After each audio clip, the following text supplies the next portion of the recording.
day, everyone. It's a new episode of BAM Weekly. That's Boris and Matt Weekly, where we talk about all things sports, all things wrestling. It's a beautiful day, and we are your hosts. I'm Boris, and as always, I am joined by Matt. Bonjour, Boris. I'm digging the new intro, buddy. Good day. How's everybody doing out there? We hope you're doing well. We got lots on the docket today. We might actually make this a two-part extravaganza. I'm not sure. We'll see how that works out. But, man. How are you feeling? How's the shoulder? How you hanging in there? I'm feeling fantastic. But before we get to me, let's talk about what we're going to be chatting about in this episode, because as you said, we have a ton to cover. It is quarter season review time, and we're going to be talking about the NBA and the NHL. We're going to be chatting about some specific NHL news that might affect Matt's, mental well-being. Tons of MLB news. There's a lockout. It's official. We're in lockout season, and we're going to chat about that, what that means, what the future holds, and we're also going to be chatting about the huge moves in free agency. We've seen some crazy numbers being thrown, and we're going to see why all of this is happening.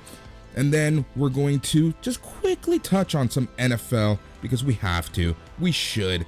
There are some more important stuff to talk about, but I want to talk about a couple stuff in the NFL. Then on the wrestling side, we're going to be chatting RoH TV, as we always do, because we are officially on the road to Final Battle. And then from Slam Wrestling, slamwrestling.net, we are joined by Tommy Milagro Martinez, and we're going to be chatting MLW and previewing NWA Hard Times 2, which is this Saturday. Matt, like I said, we have a huge show for everyone, and we'll see how the cookie crumbles. But to go back to what you just asked, my shoulder is in enormous amounts of pain. You cannot tell how much pain I am in right now. It's just like the shoulder blade. The clavicle itself. It's just killing. Like it hurts to breathe. It hurts to talk. It hurts to lay down. It's slowly getting worse. I need to sling it. That's step number one. I need to sling this bad boy, because I think I'm making it worse with like moving so much and getting jiggy with it, as the kids say in 1998. Yes. Which I was a kid back then, and I never even said getting jiggy with it. Regardless, but overall I'm doing okay. Still on vacation. Having a lot of fun doing that. Been playing some Guardians of the Galaxy on PS5. That game is a lot of fun. A lot better than the Avengers game. So nice. That's, it's been fun there. What else is going on? And honestly, catching up on life. Trying to just stay busy with personal projects. We have a lot of stuff coming down in SNME land.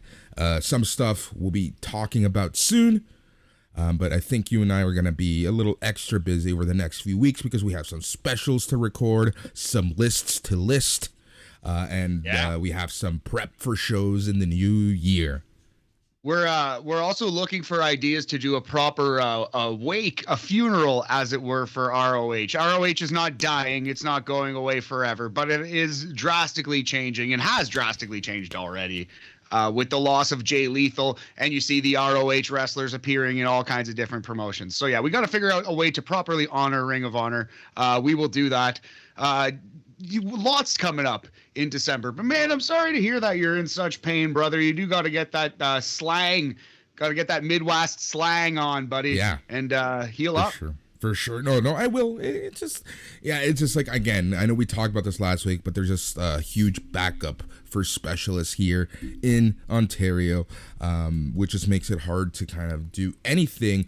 And it just sucks because it's like, it's not considered an emergency, right? So I'm not getting it fixed. I'm not getting the good old Lex Luger plate anytime soon. Oh man, but I can't wait. I'm going to start Just elbowing or shoulder blade everyone, so the illegal shoulder blade. I can't wait for that. The Conor McGregor shoulder up strike. You just need to master that, Boris. Exactly. Don't fuck with me. That's my one F of the episode. But yeah, man, it just just like Boris, it comes early. Jeez, we're off to a great start here. What are you talking about? I'm an early. You told me to be there at 8:30. I'm there at 8. I don't know what you're talking about. Yeah, no, that's true. It's my mind who's in the gutter, Boris, clearly. Speaking of the gutter, how's Tinder going? Actually, things are going well. Cat girl, things have worked out. We were talking. I guess I should call her Cat girl. I am Cat boy, I think, in this scenario, right? It's kind of rude to call her Cat girl, put any fault on her. But yeah, people ghost people for a lot of reasons, but we're still talking. I don't know. Tinder's weird. You throw many lines out there, and then you maybe meet one out of every 4 or 5 of these people, and then one out of every 4 or 5 of those meetings actually goes anywhere. Yeah, it's soul crushing in a way, but it's also fun to meet new people. You don't go in with like expectations or anything really. So slugging away. I got a lot of errands to run today, which is annoying, but other than that, life is pretty good. Boris, I've been playing a lot of NHL 22, just schooling kids online, bar down, Ferda, as it were. I love it. So how's the game? I honestly haven't played an NHL game in honestly, I want to say 8 years. Yeah. Well, NHL 14 is still the best one, but it's the best one since NHL 14, I think. Right. It feels like hockey. It's like they took a little bit of care with it. For some reason, I've been mostly playing Ultimate Team mode because I'm waiting for roster sharing to come. They're adding roster sharing December 9th, I believe. So then you all the nerds like me who actually used to spend time making rosters for their franchise modes, you can actually use other people's online and you can tweak them. You can, it's going to be really good. It's going to be a necessary addition to NHL, but I haven't touched franchise, which I usually play. So yeah, this year I'm playing a lot of Ultimate Team and I kind of like it. Very cool. Very cool. I feel like this is a perfect segue into your Habs, but I'm gonna make you suffer a little longer before we talk about your Habs and that GM situation. But yeah, man, it's just we have a lot on the go. So before we really get into our business for BAM, let's talk about our stuff. So obviously you're listening to BAM, 1 or 2 episodes. We'll see. But the important thing is this Sunday, NXT War Games, no after party, but there will be an after podcast, the Aftercast, I'm going to call it officially now, for NXT War Games. That's this Sunday. Matt, I'm actually really looking forward to it. Yeah, it'll be a lot of fun. I the show has been really well built. There are 3 or 4 matches that I'm quite intrigued to see. Yeah, man. I'm no hate, no complaining. 2.0 is kind of peaking right now. It's the best that it's looked in the last couple weeks, I think. Yeah, exactly. It's been a fun build. We'll talk about this on Sunday, but I feel that the build has just been something that's been missing in WWE booking, and it's booking that we haven't honestly seen since Triple H's NXT era. And it's fun to see that it's back, at least even just for one night. It's fun to see that things are making sense. I'm seeing a lot of people that were doubting NXT hyped for this show. I'm seeing a lot of chatter on the interwebs for this show. So, I think NXT 2.0, at least for the next 5 days or so, is in a good place. But you know what's not in a good place? What's that, Boris? The Montreal Canadiens. Oh, you did it. You did me dirty. I knew it was coming, and I just let you score on the breakaway just like that. Oh, man. So what our gimmick here is, I think, for every first podcast of December that we keep this BAM going, I think it's going to be cool to do a little quarter season check-in on both basketball and hockey because they kind of line up right at the same time. So this is going to be our little December tradition, I think, the quarter season check-in. So I was thinking, Boris, let's just start at the bottom and work our way up. And believe me, we'll get to the Montreal Canadiens pretty quickly by starting at the bottom. Exactly. All right, go ahead, Matt. I will let you take the wheel and, we'll see where we end up and what ditch we end up. Absolutely. So, yeah. let's just go into the Eastern Conference, sort by wild card standings, and just kind of talk about each team just briefly. So the Ottawa Senators right now are the worst team in hockey. They've been kind of hit pretty hard by COVID. Yeah. You got to feel for them, but at the same time, this is kind of what we all expected out of Ottawa. Yeah, I saw in a lot of previews, people were giving Ottawa so much more credit. I don't know what they expected, what the difference was from last year and this year, because I see a whole lot of the same. And unfortunately, that's what we're seeing in terms of their product, in terms of the record. They're just shite. No other way to put it. Yeah, just absolutely. Just another rebuilding year for Ottawa. The big shock of the NHL in 15th place in the Eastern Conference, Boris, the New York Islanders. I had them in the Stanley Cup final coming into the year. I really thought they were going to be a very good team. They can't get a goal. And now they've played a lot less games, also have been hurt by COVID with the new arena situation. Their schedule has just been weird anyway. But yeah, man, they have not won a home game yet. They have scored by far the least amount of goals in the NHL, and they look like they're in deep trouble. The New York Islanders. Didn't I laugh at you about that prediction? I want to remind myself. I'm offended. I was offended then, and I'm double offended by your tone now, friend. I think it was a fine prediction. They've been a strong team for years, but it's not true happening. Though. You know what? Seeing this, especially in the MLS, when a team debuts a new stadium and they have like a huge road trip to start the season, it never goes well. It even happened to TFC, to be honest. But that's when TFC was at their best, when they were peaking, some would say. Some would say that. Some would say. But yeah, it's just like, unfortunately, the Islanders are just getting lost. The only interesting thing that's happening in that arena is AEW Dynamite next week. Let's move on.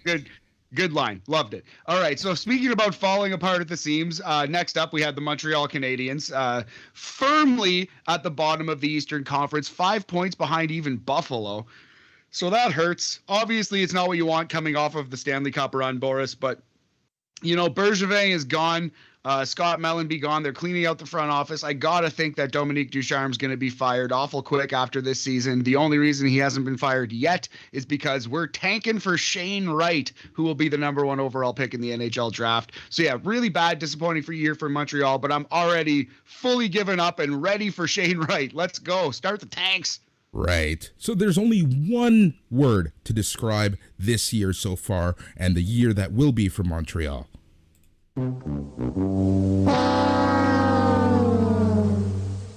Carry on. First of all, that's not a word. I knew you were going to say that. Carry on. How dare you? Next up, we had the Buffalo Sabres. They're pretty much exactly where we thought they would be, middle to bottom of the pack, still rebuilding, still figuring it out. Jack Eichel trade has been made. They can actually start fresh. But yeah, it's just really tough for Buffalo, especially once Jack Eichel starts playing for Las Vegas. Yeah, that one, that's a whole situation I want to talk about in detail. Because honestly, in my opinion, Buffalo deserves what they get for treating Eichel the way that they did.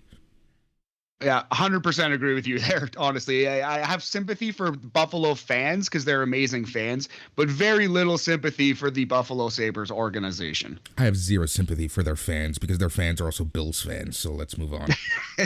Fair enough. So yeah, that was Buffalo Sabres. Now in 12th place in the Eastern Conference, we have the Philadelphia Flyers. Boris, they're usually sunk by their goaltending, but they have 2 strong goaltenders this year. Carter Hart's actually playing well, and Martin Jones, cast away from San Jose, he's actually playing well too. So the problem with Philly is they can't buy a goal either. Yeah.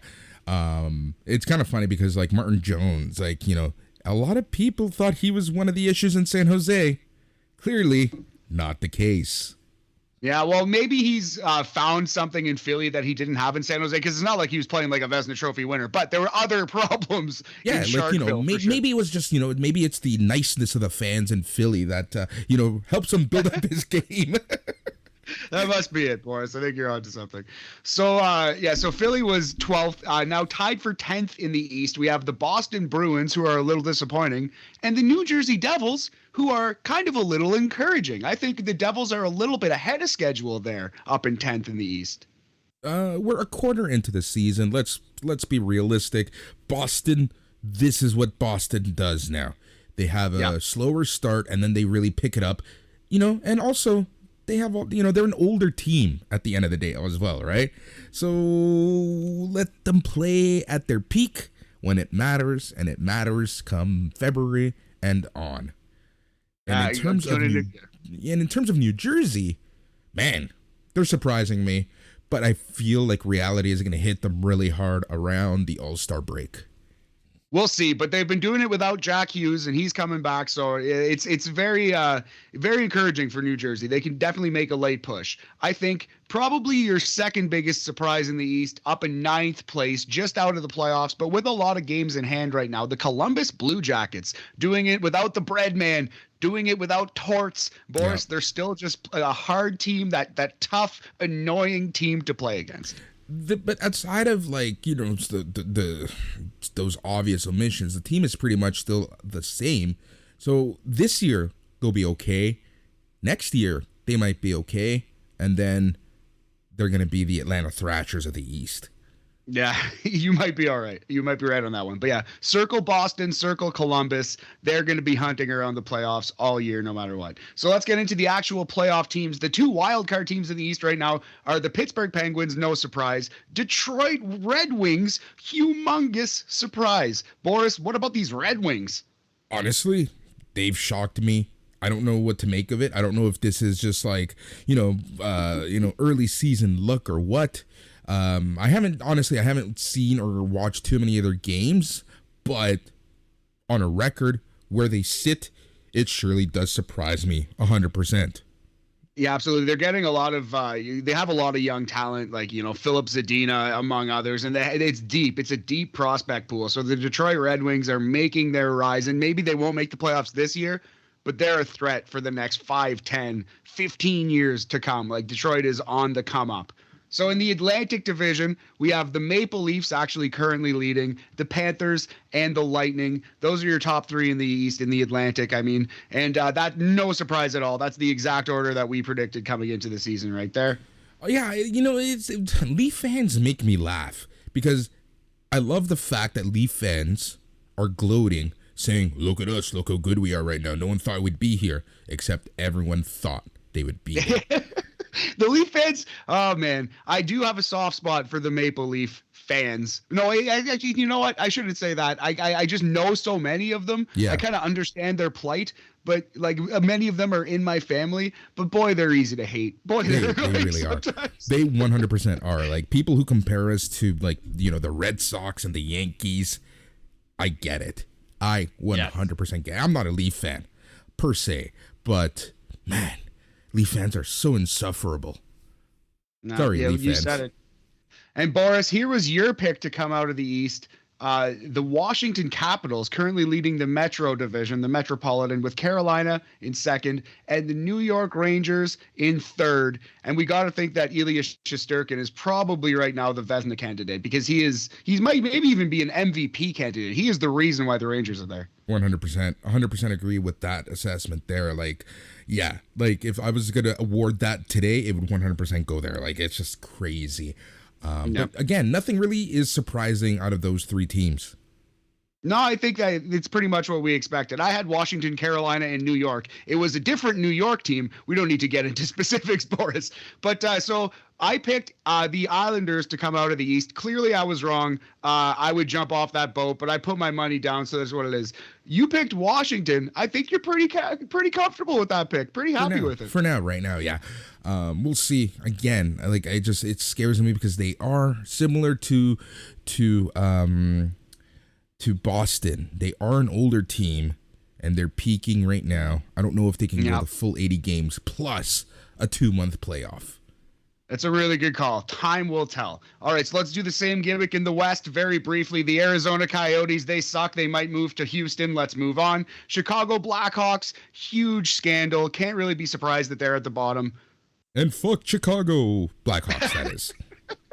Yes. Coming in at 14th in the West, the Vancouver Canucks. Oof. A little surprising. I thought they'd be in the playoffs this year. I actually really did. That was dumb. Yeah, no, honestly, I thought that they would, because they had great momentum leaving last season, in the middle of last season to the end of last season. So one would assume that they would just pick it up and keep going with it. The team hasn't even changed that much, has it? It lost a few pieces. It lost, but it still has Thatcher Demko, still has Elias Pettersson, still has Brock Besser. They have all the stars. Pettersson, to me, he's been a little iffy. Like he's I think the reason why where they're at. He just has not played to the levels that we saw him last year. 100% agree. And where they're at is tied with their new rival, the Seattle Kraken, 14th place in the West. And that's pretty much exactly what we expect out of an expansion team. This is expansion team level. This isn't, Vegas Golden Knights. The Kraken built a team to not be the shittiest team. Thank you, Montreal, for kind of taking that title. How dare you?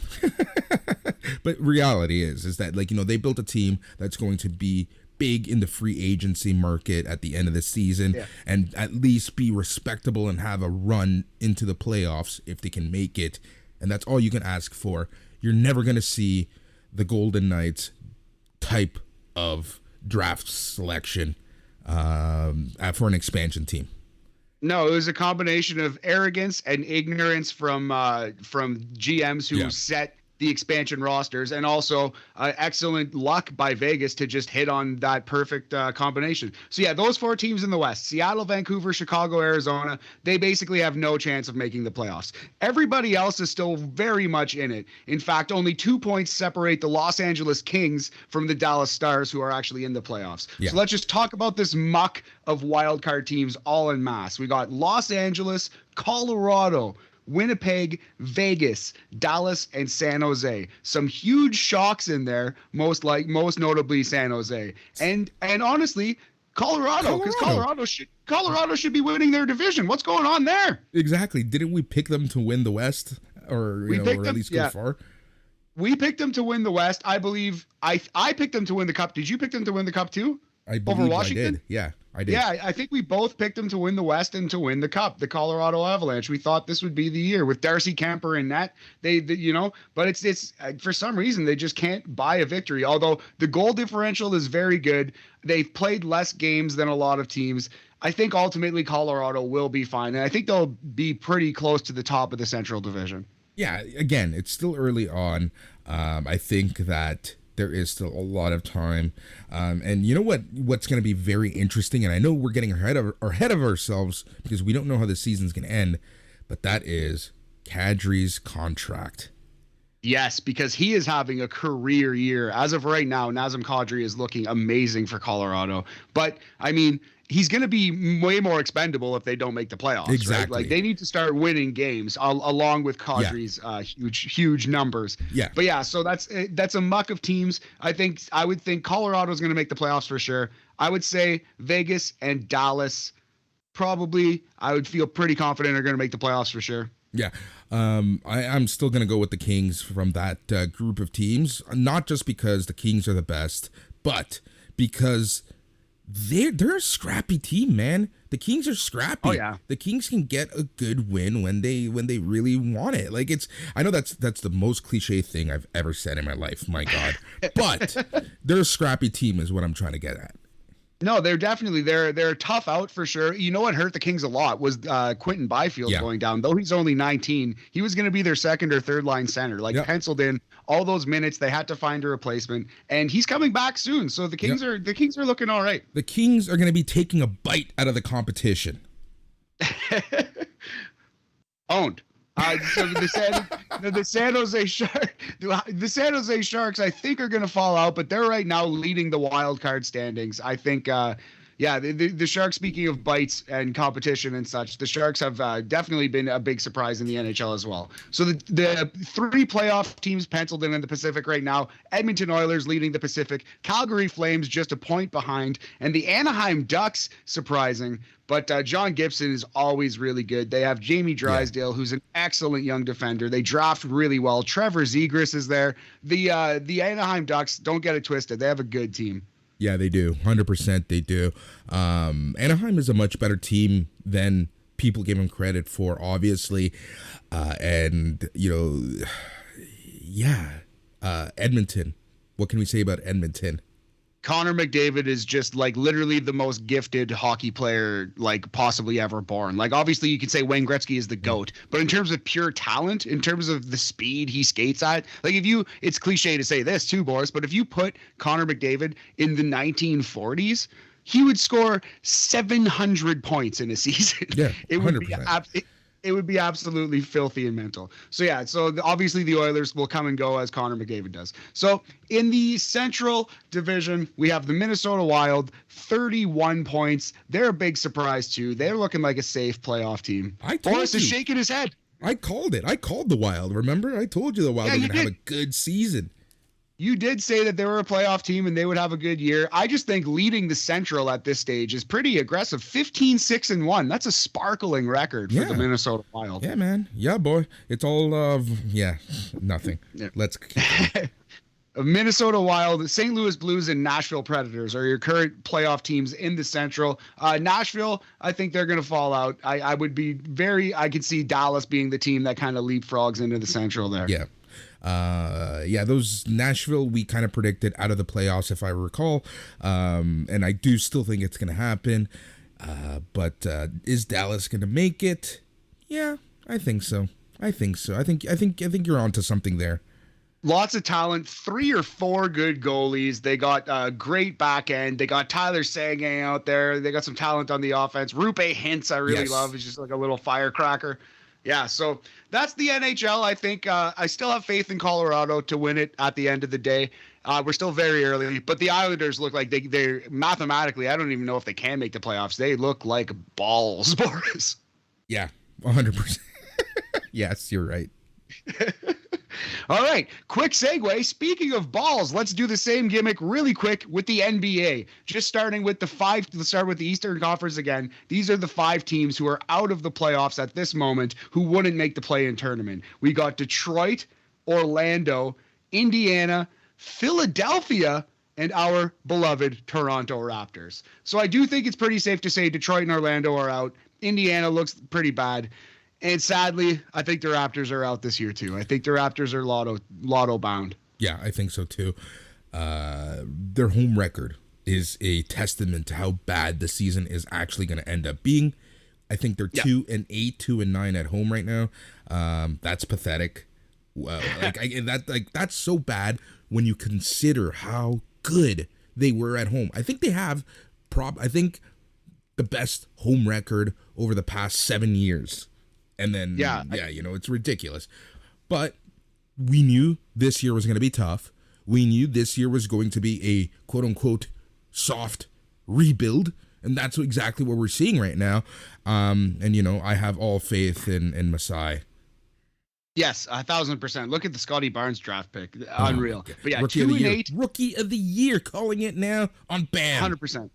100%, buddy. Couldn't agree with you more. 2-8 at home. Also agree that's pathetic is probably the right word. But yeah, so the Philadelphia 76ers in 11th place. They're just out of the playoff hunt. I think they're going to slip in. So I will go through the 10 that are in, we'll see who. Whoa. Hey, gabagool. I do not think Philadelphia will slip in.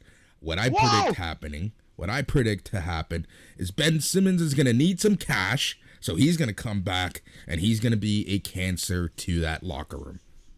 Wow. Big prediction, Boris. So we're going to go through these 10. I'll tell you the team that I think is going to fall out.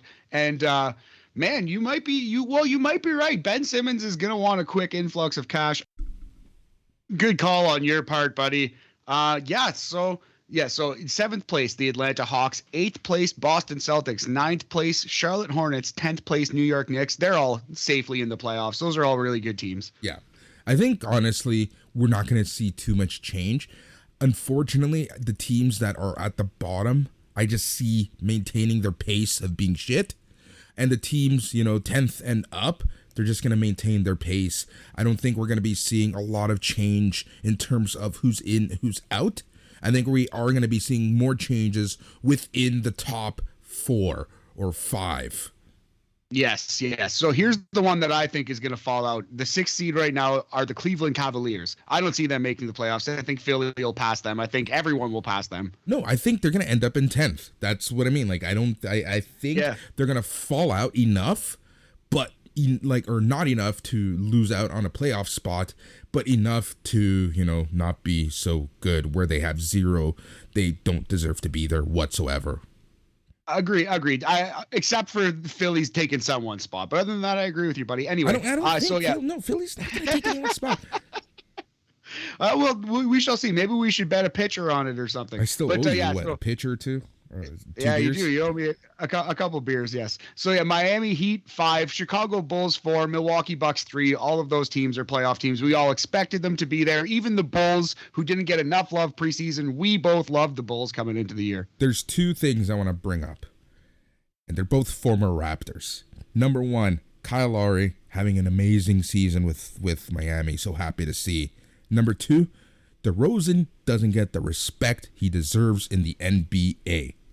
Absolutely not. If guys like Mitch Richmond are in the Hall of Fame, DeRozan's going to the Hall of Fame. By the time it's over, with the numbers that he's going to accumulate, that guy's a Hall of Famer. So I hope the Bulls actually do make it in. I hope the Bulls get on a little playoff run. I hope DeMar has his MJ moment. Exactly. If you look at DeMar's numbers, they are I'm not saying he's Jordan, but he's having a hell of a start to his career in Chicago. No, 1,000,000%. I'll say he's Jordan. No, he's not Jordan. That's wrong. That's completely false. Number 2 in the East, a humongous surprise, the Washington Wizards, Boris. I guess John Wall was a Cancer after all. Right? Who would have thought? Who would have thought John Wall be bad for team morale, team building exercises? Not only that, but we could do the same joke again. I guess Russell Westbrook was a Cancer after all. Right? Oh my gosh. The Washington Wizards got rid of all their high-paid stars, all their big names, and all they did was improve to be the second best team in the Eastern Conference. Pretty crazy. Now, they may also be the team that falls out, though. But at 14-8, they definitely started hot. Yeah, it's a pace that you like to have. Again, with the play-in, they're going to make the playoffs. What position they're in, we don't know just yet. Yeah.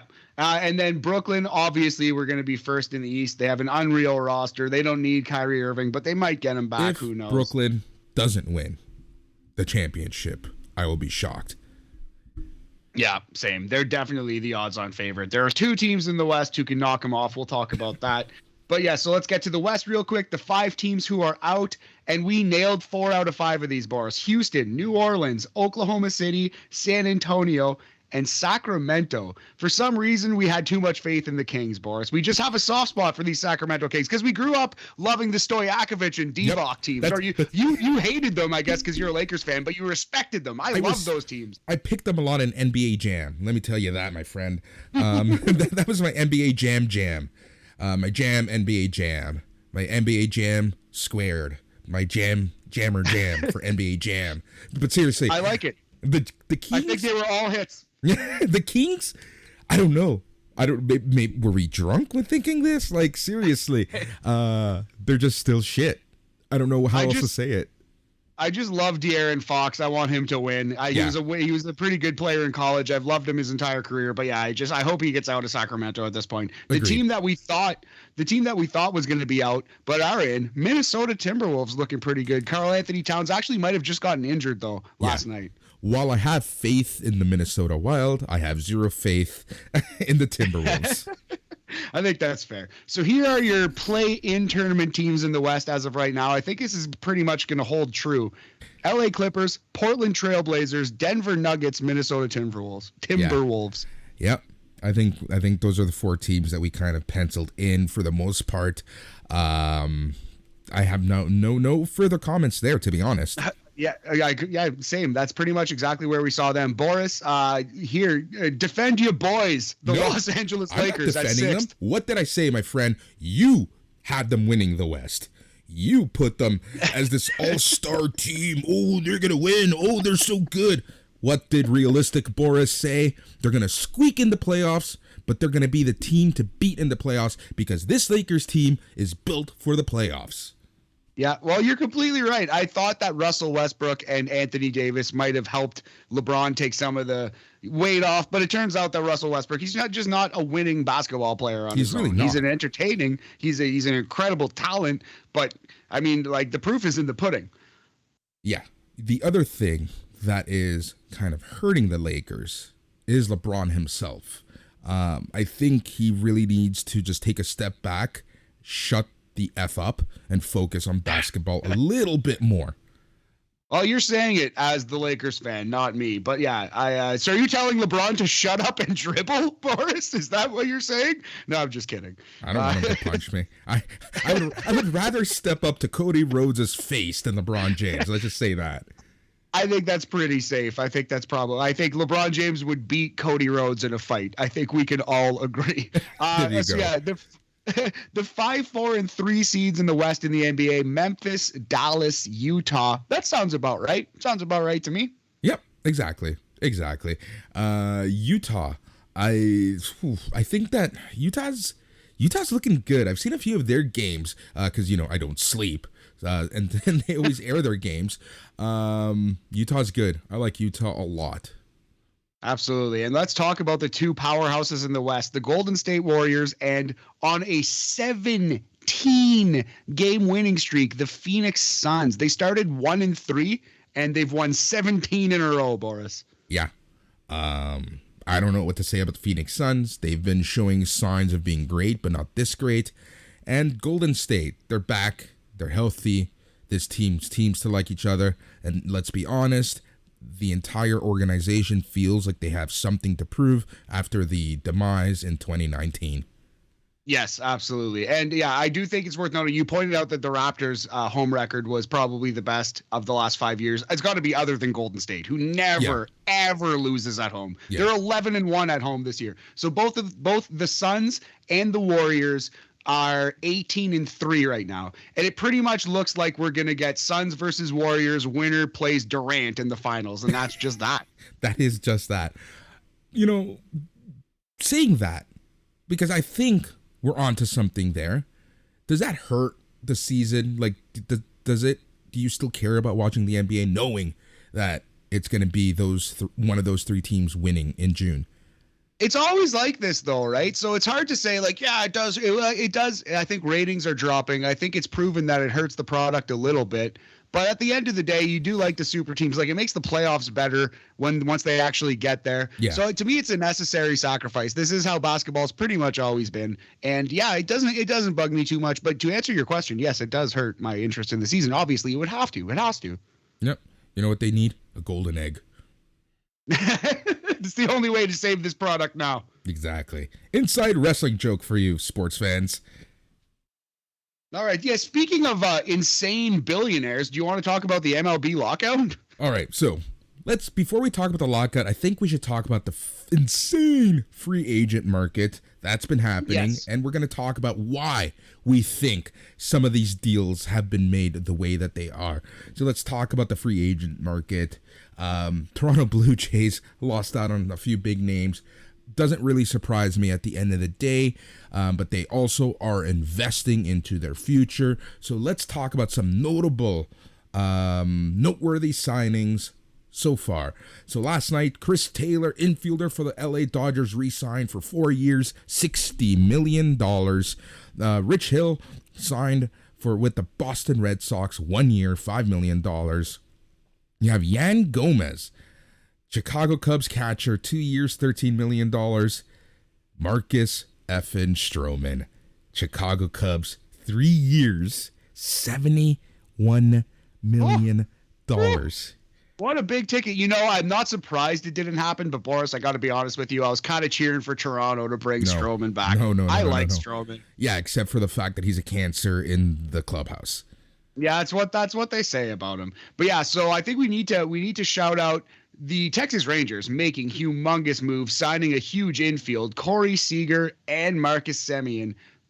What they spend $500 million total on those guys. Yep. So Corey Seager left the Dodgers, joining the Texas Rangers, 10 years, $325 million, no opt-out. Yeah, so he's getting all of that coin. Also, the Marcus same day, a few hours earlier, they signed Toronto's Marcus Semien for a 7-year, $175 million contract. So, Boris, my math, it does check out.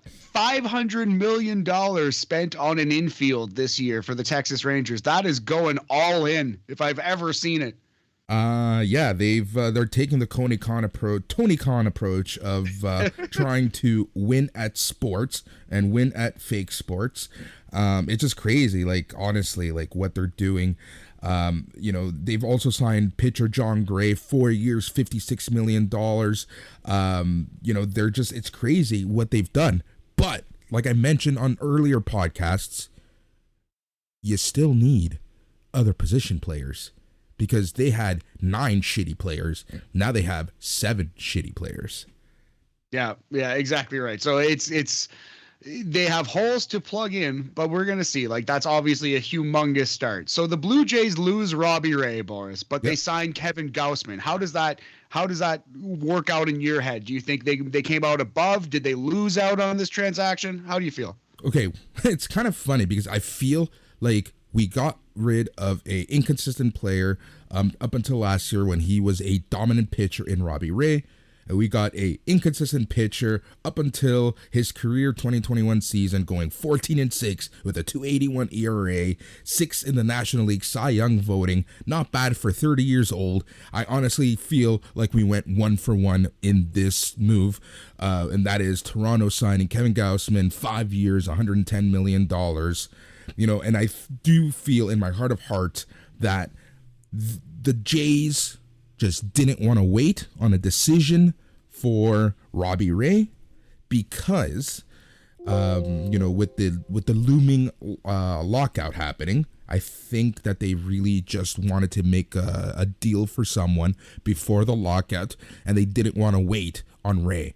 So once Gausman was signed, I think they may have said to Ray, look, if you want to come, we'll have to work things out, but you do you. So Robbie Ray did him, and he signed with the Seattle Mariners, 5 years, $115 million. Yes, sir. And now we have Kevin Gausman replacing Robbie Ray as the ace in our rotation. They basically signed identical contracts. Robbie Ray to the Seattle Mariners, as you said. But I like Gausman. I think I had him in fantasy, so obviously I was paying more close attention to him than I would some other pitchers. But I was very, very enthused every week with what he was doing. And I'm excited to see him in a Blue Jays uniform. It's pretty cool. He's become my boy. And so the Jays are rolling out a pretty strong top 3 in the rotation with him, with Jose Barrios, and with Hyun-Jung Ryu as a third pitcher. That's exactly where Ryu should be. And then we have Manoah rounding them out at number 4. That's a pretty strong starting lineup there, my friend. And people are whispering the name of Nate Pearson again, and he's starting to. So ideally, if we could have Manoah and Pearson rounding out our starting 5, that and all 5 of those guys work out, well, that's a playoff team. Period, exactly. But who knows? And the other notable name that I want to call out the new contract is Max Scherzer signing with the New York Mets, 3-year, $130 million. Oh, that's insane. Huge. Sucks that he left your boys, the Dodgers, but that is huge. I didn't realize Scherzer is one of those guys who's like sneaky old, Boris. He's 37 years old, Max Scherzer is. Yes, he is. He's a pretty old guy. Now, the question is, why is so much money being thrown around? I kind of hinted at it earlier, and that is because some teams wanted to make big moves, fill in those big gaps before the lockout happened, and the lockout did in fact happen. 11:59 p.m. Wednesday, December the 2nd. The players are in lockdown for the first time in a quarter century. Yeah, and it's really strange. It's like a preemptive strike from the owners in a way, right? It's like the owners don't. I don't even know what exactly the owners are looking for. They're just kind of trying to stick it to the players. It feels like who are like strongly negotiating for certain things that they really want. That's my read on this. Yeah, dude, it's so weird. It is so weird. So essentially, the CBA has run out. Let's talk about, first off, what this actually means. So, players are essentially locked out they are out of a job for now. However, certain things are still happening, but a lot of things aren't happening. So right now there is a transaction freeze. No trades, no free agent signings, waivers, releases, and this includes moves to your 40-man roster. Players are still getting paid-ish. So if you have a bonus, a signing bonus, you will still be getting paid. So Jose Barrios, for example, he's owed $2.5 million both on January 31st and April 30th. That man is still getting that bag. But there's no workout at club facilities. Drug testing, people are unsure about that, but a lot of people think that won't be happening. Here's a fun one. The players could technically play in other leagues right now. So you could see, Vladdy want to keep in shape by going back to the Dominican and playing out there. The minors should still be happening. All right. So the obvious question right now is, what are they fighting over? So if we take a look at the players' point of view, they really want to address the, and I'm using quotes right now, shrinking share of league revenues. So they want to be paid their cut. Essentially, we're seeing record contracts for TV deals. We're seeing players having to do extra appearances, extra work per se, and they essentially want to be paid for that. We're seeing insane deals being struck on streaming services. We see exclusives on Facebook and YouTube happening around the league. So essentially the players want a cut of that. The owners essentially want to maintain the status quo, because by maintaining the status quo, that means that they get that cut of the pie. So obviously, this is going to cause issues. The other thing that the owners are looking for is more money. And the way that they plan to do this is by introducing a new playoff format. Matt, you want to talk about this briefly before we move on? Yes, absolutely. I do think this is a very intriguing and pretty out there. It would become the most, definitely the most unique and the most avant-garde playoff system that we have. So the proposed system is that 7 teams in each league out of 15 make the playoffs. You get your 3 division winners and 4 wild cards. The number 1 seed in each league would get a bye. So whoever won the most games in either the AL or NL wouldn't play in the first round of the playoffs. And then the other 2 division winners would get to pick their opponents out of the 4 wild card teams, and that would be your first round of the playoffs. That is very interesting. That is very intriguing. So you would get 2, could pick either one, you know what I mean? And the 2 remaining wild card teams would have to play each other. It's very, very intriguing, man. I don't know if they're ever going to do a draft your own opponent thing in sports, though. I don't see it happening. I don't see it happening also. It's so weird, but sure, let's whatever brings in more ad revenue, and playoffs is where the money is at. So, you want to make the playoffs the longest it humanly could be. And in baseball, fortunately for the fans, unfortunately for the owners, I love the fact that the playoffs last 1 month and that's it. So someone was talking to someone and they asked when the last time this happened. Obviously, 1994 comes to mind, but that was a different year because that was an actual strike.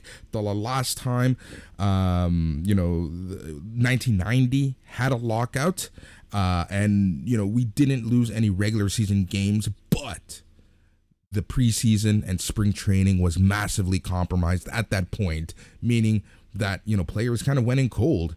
So it'll be interesting kind of see what happens. If history tells us anything, things are going to be sorted, because really I'm not seeing a huge divide in regards to what the players are asking for and what the owners kind of have up their sleeve.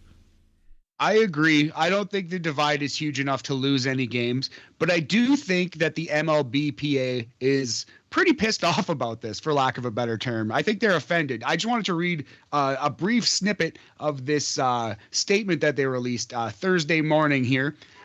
So they called this lockout, quote, a dramatic measure regardless of the timing. It was the owner's choice, plain and simple, specifically calculated to pressure players into relinquishing rights and benefits and abandoning good faith bargaining proposals. So that's kind of how they feel. Like the MLB is kind of making like a big dog move to kind of try to fuck us over, and we're not going to play their game. So I do think it's going to be extended. I think there's a chance we miss some spring training even, but at the end of the day, we're not going to miss too many baseball games. I'd be shocked if we didn't get a full 162 game season. Agreed 100%. I'm not too concerned, but it always, you just at the end in the back of your mind, 1994, yeah, 1994, and it was a players' strike. Let's remember that. But absolutely, that almost ruined baseball for years. If it wasn't for Mark McGwire v. Sammy Sosa, baseball would not have gone back to the swing of things. You like that one? Love it. You know I do. So I agree with you though, man. They better not lock out the players for a long time. I just also wanted to read this via ESPN stats and information. The 3 longest work stoppages, at least in my lifetime, but I think in the history of professional sports. So there was the 1998-99 NBA lockout, Boris. That was 204 days. We all remember that one. That was, I barely remember it, but it was also the year after Jordan retired. So the NBA needed a complete retooling, and that really hurt the sport of basketball for a long time. NBA 2.0 with a rainbow sign started. Oh man, and it took years to recover. So the second longest was the aforementioned 1994 MLB strike. It went 232 days. I don't know if it ruined baseball, but it almost did. I'll tell you this, it certainly ruined the Expos. Oh yeah, for sure. It did ruin the Expos. No conspiracy theories there. Stop with that BS, people.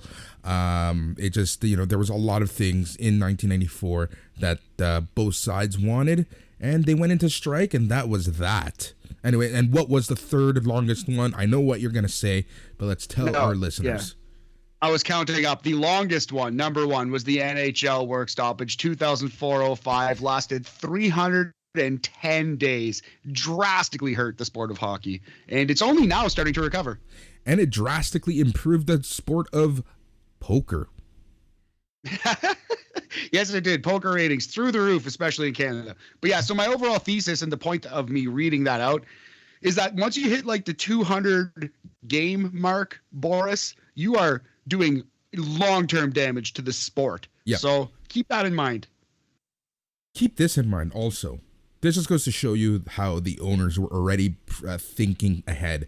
They spent $1.7 billion on free agents in November alone before locking out the players. Exactly right. And more than an arbitrary days counted of work stoppage, obviously what's important is not missing games. So if the MLB actually knocks games off their season for this dumb lockout, it's going to really hurt the sport. But I don't think they will. I think it's just a strong-handed technique negotiation, Boris. Yep, exactly. 100% agree with you there. All right, let's briefly talk about some NFL. We might as well, because like I said last week, anytime I can talk about dumb boys losing, I will gladly talk about it on this show. It was a Thanksgiving extravaganza. They lost to the hapless, sorry, no account Raiders. Yep. You know what? Did you see the ratings for that game? I bet they were astronomical. I bet they were absolutely through the roof. It was the most watched sports game in history, period. What? Yep. What do you mean? Well, like regular season game, it would have to be because their Super Bowls had to have been more watched. Yeah. Okay. Like regular season. That's crazy. Yeah. Oh my God. Wow. 36-33 in overtime. It was definitely an exciting Thanksgiving game. I can see why it's Thanksgiving. I can see why everybody was watching the TV, but wow, that's crazy, man. I didn't realize that. I did not see that at all. Yep. Also, Cam Newton, he back on the bench.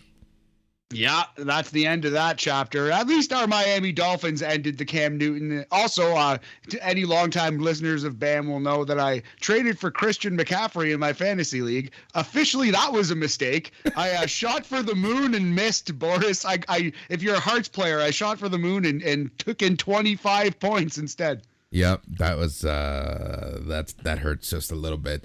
Also, another game I want to point out: the Texans really suck. They lost to the New York Hopeless Jets 21-14. It really makes you wonder what the Titans are doing, because the Titans lost to the Texans, who lost to the Jets. So by the transitive properties, the Titans are the worst team in football, Boris. I believe my math is correct. Yep, pretty much. And the Packers beat the Rams 36-28. Officially humongous problems in Ramland.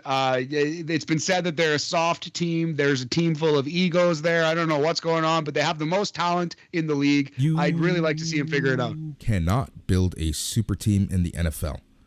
You can't. You can't do it. You can't do it. Another team that is hurting, and they decided to add Adrian Peterson to the fold just yesterday. That is the Seattle Seahawks losing to the Washington football team 17-15 in a very puzzling end of game on Monday night. It looks like it's over for the Seattle run. It looks like it's time to rebuild in that territory. I wonder if Russell Wilson's going to get traded or even released from his big fat contract. Where is Russell Wilson going to end up? Please don't say Miami. Miami's going to get someone. I'm thinking it's going to be Aaron Rodgers, though. I got my fingers crossed for him. Well, like immunization notwithstanding, he's a very good quarterback. I'm not here to. It is shitty, and I shouldn't. I should not want Aaron Rodgers because that's pretty bad. Anyway, Boris, we do have Dem Boys playing tonight against the Saints. That should be a win. I think you never know at this point, honestly. You have our Dolphins facing the Giants Sunday, 1 p.m. You have the Lions losing against the Vikings. That's Sunday, 1 p.m. Also, another notable game for me, at least, is the Ravens and the Steelers, because this is the battle of I wish this was last season, because this game is going to be boring. Yes, absolutely. Very well put. We have the Buccaneers going into Atlanta. I'm sure Tom Brady is going to absolutely explode and destroy the Atlanta Falcons as per usual. Just going to sun them real good. But yeah, it's a sneaky bye-nado, the sneaky bye-pocalypse in fantasy. Lots of teams on bye this week. Yeah, it's very weird this week. But sure, this is what happens when you add a game to the schedule, right? It's like, F it. Who cares? Yeah, absolutely. But yeah, interesting. Definitely that Raiders-Cowboys game was excellent. 36-33, one of the better Thanksgiving games that you're going to see. And it's a weird, stinky week of football. Definitely a week to go hang out with the family, and forget that this league even exists for a week. Yeah, exactly. All right. I think we've climaxed on the sports. Now let us move on to the wrestling. How does that sound, Matt? I wish you would have put it a different way, but let's do it, buddy. I am tired and hard, so let's move on to wrestling. Wait, whoa, maybe let's not. We're talking about Hard to Kill later. I don't know what you're talking about. I see. Yes, all right. Again, it's my fault. My mind must be in the gutter. I don't know what you're talking about. All right, so as usual, we are going to be talking about Ring of Honor, RoH, as we are leading towards their final battle, and what a final battle it's going to be. This week, we had a couple interesting matches on the show, because we probably saw the final appearance of one Jay Lethal on RoH TV. But before all that, we had Danhausen and PCO versus the Briscoes. Nice. Danhausen been doing a lot more YouTube work now that he's injured, doing a lot of interesting things with AEW talent. I kind of wonder if that's where he's going to end up. But yeah, Danhausen is definitely a very, very talented performer. He's not as good in ring as he is out, but you love some Danhausen. Who doesn't love them some Danhausen? Exactly. The Briscoes won. Briscoes are on a tear right now. The Briscoes are going to be challenging the Original Kingdom at Final Battle. More so, they are going to be at the Hammerstein Ballroom for the GCW sold out event out there. Really looking forward to that one. So after that, we had Gia Scott and ROH Women's World Champion Roxy. Before I go there, I should give this match a rating. I'm going to give this match 3 honor handshakes out of 5. It was a pretty fun match. I hate the tooth gimmick. I hate the, it's just like we need to move on from that. But it was a good match outside of that. All right, so Gia Scott and ROH Women's World Champion Roxy make their entrances. Maria Kanellis has joined Caprice Coleman and Ian Riccaboni on commentary. So it was Roxy versus Gia Scott. My friend, Roxy obviously won. Nice. Yeah, Roxy, I hope she gets a shot on a bigger stage, either WWE or AEW or anywhere that will actually air her matches and make her a star, because she's an incredible talent and she's got years and years ahead of her in this wrestling business. She is only 19. It's crazy. And I feel like she's achieved so much in that short amount of time. I'm going to give this match another 3 handshakes out of 5. And then the main event was EC3 versus Jay Lethal. Jay Lethal's probable last appearance on RoH TV. And it was him leaving the territory because he went out on his back as EC3 won via tap out. Did the right thing. Oh, I was going to say staring at the lights, but no, he tapped out. What do you know? So EC3 getting a humongous push, submitting Jay Lethal on his way out the door. Wow. EC3 got it. And after the match, they shook hands. And yeah, that was pretty much the show. I'm going to have to give this match 3.5 handshakes out of 5. Jay Lethal, quote unquote, doing the right thing. EC3 getting the huge push as he is set to face the world champion Bandito or John Gresham at the Christmas TV show to end this era of Ring of Honor. Very interesting. I'm thinking it's going to be Gresham, and I think Gresham will beat him, but we'll see. They obviously are pushing this EC3 character pretty hard. This new serial killer, super serious EC3. All right, Matt, we're done with ROH chat. We're going to move on to MLW and the main event of the evening, which is going to be a preview to NWA's pay-per-view, which is this Saturday, 8 p.m. from Atlanta, Georgia. We're going to be chatting about that. But, after last week, I think we got a little bit of, as they say in the business, heat for our viewpoint on War Chamber. Because, God forbid people have their own opinions, but I brought in someone special to chat with us, Matt, and that one person is from Slam Wrestling. No, it's not Bob Kapoor, thank God. He is Tommy Milagro Martinez. What a milagro it is to have you on the show, Tommy. Thank you for joining us, chatting some wrestling. It's a pleasure to be here, guys, and thank you for adding the extra Spanish to the name. How great it is to hear a true Spanish speaker in Canada. It's wonderful to hear the native language spoken so eloquently up north. Exactly. It's funny because I'm not even Canadian. I'm American, born in LA, born and bred in LA, moved to Canada, but here we are representing La Raza. Someone has to. Exactly, and I'm the same way too. I'm not Canadian. I'm Utah, which is Canada adjacent. Exactly. So you get more snow than Toronto, because probably. It's true. Yeah. All right, Tommy. So before we jump into MLW and NWA, yes. Let's talk about Tommy. Let's talk about, what got you into wrestling, how long you've been watching wrestling, and what it is you do at slamwrestling.net. Okay. Let's see. Some of these I had to have vetted by my attorneys here before I came on. But long story short, I have been a fan of professional wrestling since the 80s. Obviously, like everybody from my generation, the big name was WWE. But then when I was a kid, I would always see some other wrestling programs, specifically AWA. That's when I saw the young Midnight Rockers, Shawn Michaels, Marty Jannetty. And then, of course, later on, they moved on to WWE, and we kind of know where that history went. Over the years, I followed wrestling off and on. And I followed different iterations, WWE, WCW. I interacted with a couple of wrestlers.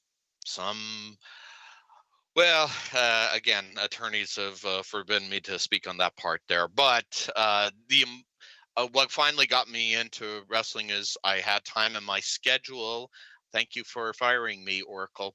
And I decided to take the plunge, and I reached out to Greg and said, "Hey, that's great that you had this one story about NWA and the United Wrestling Network, but there's been no follow up. Hey, I can do this.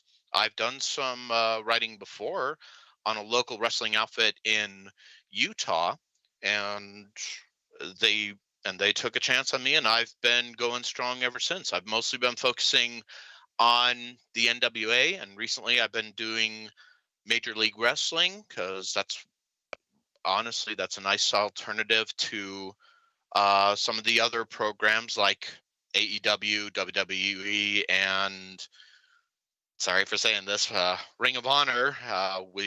We hope you'll return back better once you got the bugs released out of 2.0. So, Yeah. but yeah, that's where I'm at this point.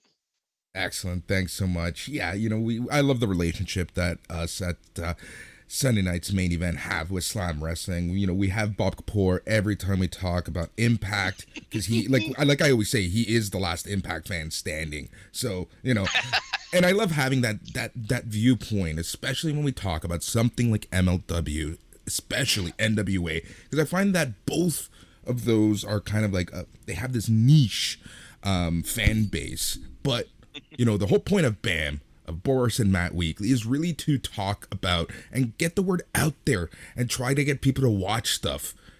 Sometimes what we watch isn't the best, and we're going to call that out. And honestly, I love MLW.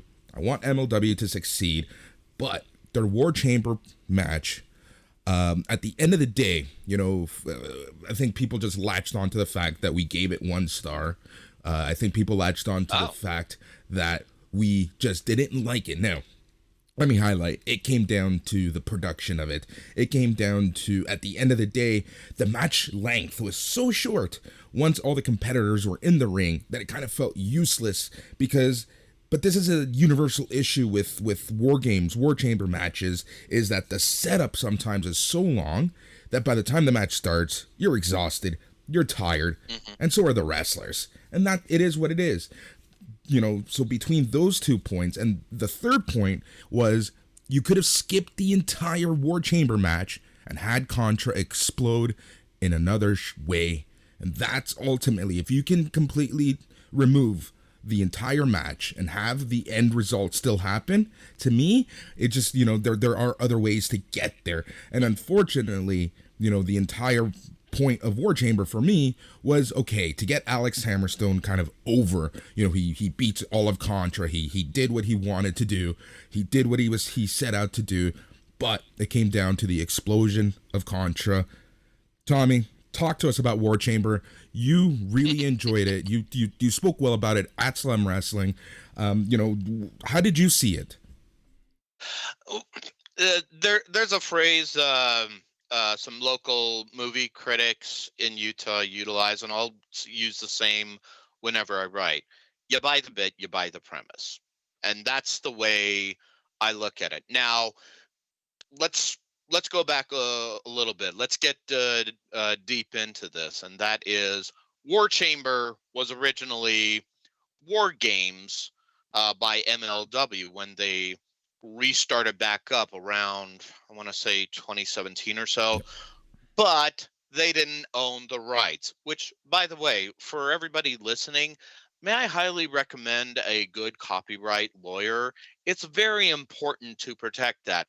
Why, you ask? Well, War Games is now the property of NXT, and yeah, so that's important. Why branding is always important. Yep. Secure that IP as soon as possible. I wouldn't know much about that, but thankfully I have an MBA. Oh, right there. Love Thank it. you. But in all seriousness, now when you think War Chamber, and I think a lot of the other side of it that you're complaining about, guys, is that the production value of it. When we think of War Chamber, we're thinking something big, grandiose.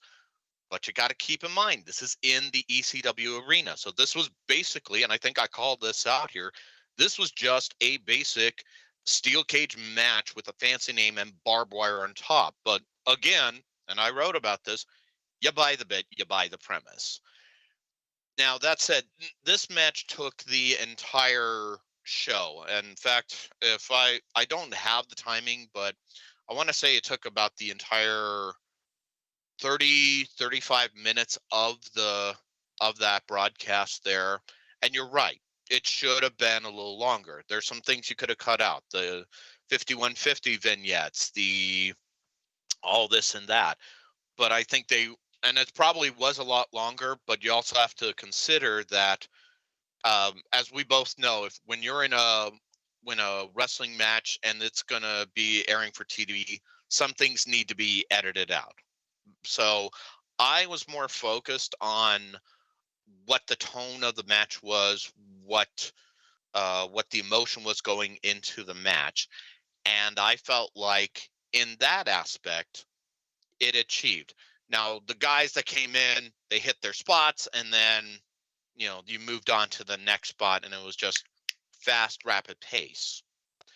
And that's probably what you guys were reacting to, and that it should have been spaced out, should have took a little bit longer. Again, no dispute on that part, but the emotion part, that's what I reacted to. That's where I felt like it succeeded in that aspect. I do have quibbles. I have many a quibble, if you really want to get into the weeds on that part, but I would say overall it achieved what needed to be done, and that was the implosion of Contra Unit with the winning of the Hammerheads. How they did it, and again, I have some, and again, the fact that Matanza, or Jeff Cobb coming back, that was a nice little trick, but at the same time, it's like, okay, where are we heading with this? Yeah, and now they're doing a thing last night, and I covered it in on the Opera Cup. They had some shots of Cesar Duran trying to get his brother, and I'm like, well, wait, we had that established, right? Did I miss something, or was the genius juice I had a little too strong that night? Oh, and yeah, there's some problems where production and storyline follow through could be a lot better there. Yeah, exactly. I think what they're trying to establish was that Jeff Cobb isn't going to be Matanza moving forward, and there is someone waiting in Mexico for them when, Azteca Underground happens. Right. Well, and that's what kills me, because obviously, if everyone ever paid attention to Lucha Underground, which, by the way, was awesome. That's great. Jeff Cobb was the original Matanza Cueto, or just Matanza. But Cobb has said this before in other podcasts or whatever, he couldn't breathe under that mask, and I don't blame him. Yeah. Because I've seen that thing, and that looks uncomfortable. Exactly. Exactly. Now, and the other thing that we really talked about, and I want to touch on this as we segue into the Opera Cup finals, and that is, for, as a new fan, as someone who hears about this MLW, and, someone tells me, hey, it's free on YouTube, go check it out on YouTube after the fact, I'm going to watch that, the War Chamber match. And if that's the first thing, that's the first exposure that I have to MLW, I'm not sticking around. And unfortunately, after the War Chamber match last night, they had maybe the match of the year to end the show for the Opera Cup finals between Davey Richards and TJP. That match is the match you want to highlight, MLW4. This match, Davey Richards, TJP, that's the match, you want to kind of just put out there for everyone to watch. This is going to get people into MLW. So that's kind of the other thing that I was iffy about at the end of the day. But, a lot of people, it's wrestling fans especially, they're going to give stuff a second chance. So hopefully enough people stick around to watch this finals. Because as I said, before we started recording, this is match of the year quality. This is going to make many people's top match lists. You know, if it's number 5, 10, 15, I don't know. But this match was so strong, and this is the match that you want people to watch. This is the match that you want to promote. And I can't just speak so highly of this match. And I can't believe that this is TJP's like second major contender for match of the year. Because if you remember that non-televised YouTube match he had with Josh Alexander, the Iron Man match, also was a banger. And this one, honestly, fantastic. Davey Richards is back. You would have never known he took so many years off with how he wrestled in this tournament against Filthy Tom Lawler and against TJP. Like, just really, he's just had an incredible tournament, and what a story, what a comeback. And don't forget, he also wrestled against Bobby Fish. Yes. And this is a great way to bring this up, because all the guys that we're just mentioning right now, with the exception of Tom Lawler, they're all ROH guys. Yes. They have always worked at a consistent pace that focused not only on wrestling, but other forms of combat sports that they've incorporated into their character, their being. TJP, Davey Richards, Bobby Fish. That was that's what solidified it for me with the Opera Cup. And I'm going to be honest, I'm always a sucker for a good tournament, and especially a tournament that leads to opportunities down the road. And for Davey Richards, and correct me if I'm wrong, guys, he's been away from the ring for what, 2-3 years? His last stop was at Impact. 3 years, yeah. Right. And that's good. He needed whatever he needed to do to just kind of mentally reset and physically reset. Hey, good on him. And if he's still got something in the tank, even better. But yeah, that ring rust is always something you always have to wonder, can he hang? And this answered that question easily. And I agree with you. The way that they did the match, and again, it's about the same time frame as War Chamber, but when it's just two guys and it's a very fanatic crowd in Philadelphia, Pennsylvania, and in the ECW arena, and that's a hard room to really get over. Let's not lie, kids. Yeah. You got something special. And as we're talking right now, I did the recap for MLW Fusion Alpha, and the finals between TJP and Davey Richards is on at slamwrestling.net. Cheap plug. And what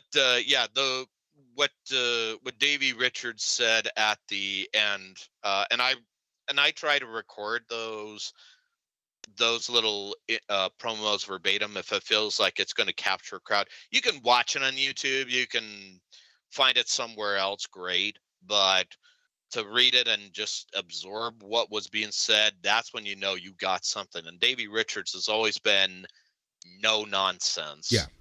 And TJP, I think he stepped it up another level. And you could argue he's really put the tools together ever since he went to WWE and now has made a name for himself elsewhere. Yep. So the sky's the limit for him. 100%. And if for our listeners who haven't caught on, Davey Richards is your 2021 Opera Cup winner.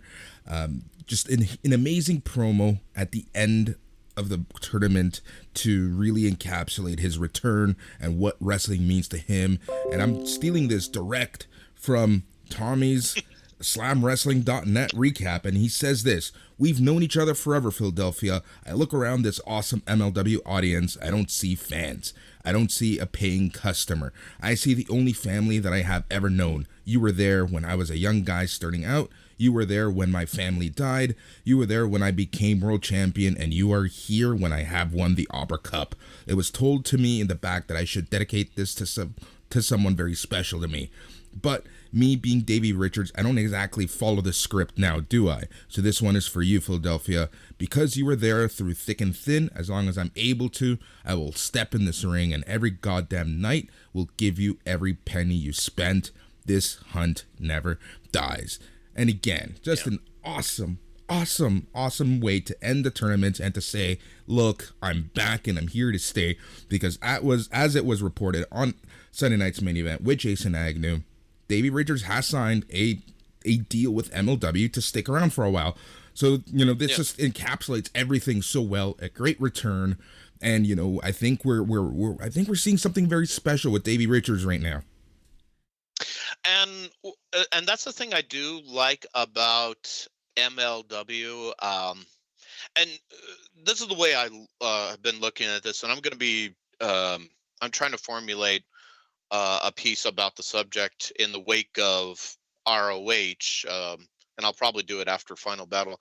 But the fact is that everyone's been trying to be the next ECW. The heir apparent was Ring of Honor, but now the question is, since ROH is going to take a break, and I want to stress that it's a break. Exactly. They're going to be gone for the first quarter. Stop complaining. It's gone forever. It's not. We just don't know what it's going to be yet. Just relax. It's okay. Calm down. I'm not saying this to you guys. I'm just saying. I know. No, it's true though. Yeah, there is that fan out it's there. A wake. There's a wake. It feels like we're giving ROH a wake a little prematurely, to say the least. Even exactly. I've said that in passing to Matt as we're planning shows, right? But what at the end of the day, I do feel it will be back like a game changer wrestling, like a strong indie, like a pro wrestling gorilla, and that's exactly the niche that you want for ROH. Anyway, sorry about that. And no, and that actually segues nicely to MLW. They originally started in the early 2000s, but then they didn't have the capital to continue on, so they just operated as just a site to show videos. It was only recently in 2017 when Court Bauer, after he had his cup of coffee at WWE, revived MLW, and he's now capitalizing on that, trying to be the next ECW. And when you got good wrestling, when you got good characters people can invest in, they've got that ability. Those are the strengths right there. There are weaknesses, though, let's not lie, and the big weakness is trying to establish that identity. A couple of years ago, they were just trying to be their own identity, and they had some great guys, and Davey Boy Smith Jr. and Brian Pillman Jr., Teddy Hart. That's a whole different subject here. We don't have the time to go on a subreddit for that.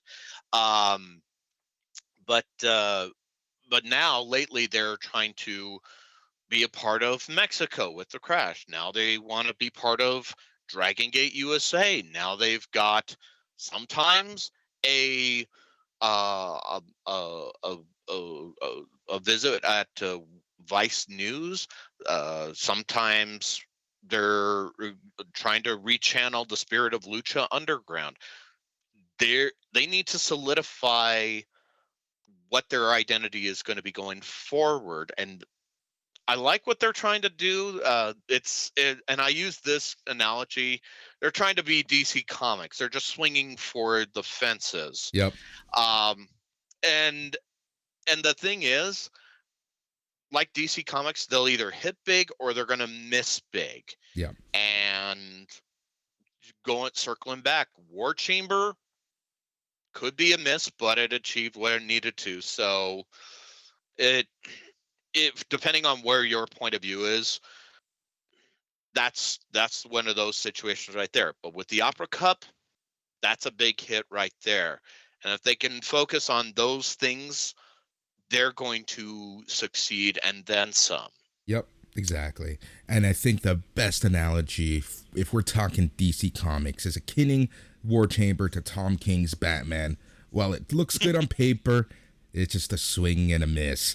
So going from one federation trying to reestablish itself to another one, let's talk some NWA. Let's give NWA some love. because, sometimes this show is a hard show to watch.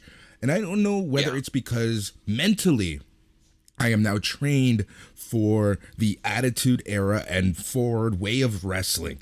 If I'm trained for that presentation of a TV show. But NWA has a very classic look, a very classic feel, and sometimes it just doesn't mix well with today's other federations and other companies. So Tommy, why should I watch or care about NWA? You tell me. The NWA, the National Wrestling Alliance, no, not the rap band. And I have to say that at work sometimes too, when I say,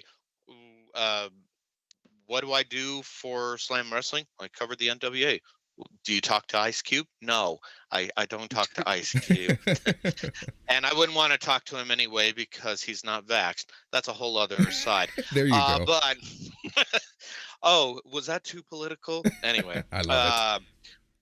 But I've been following NWA since they started up with Power in 2019, and the fact that it's a slower pace, the fact that it's only an hour long is palatable to me. And the reason I can say that confidently is because we are so used to shows that have probably 2-3 hours tops of wrestling and maybe 4 or 5 good matches.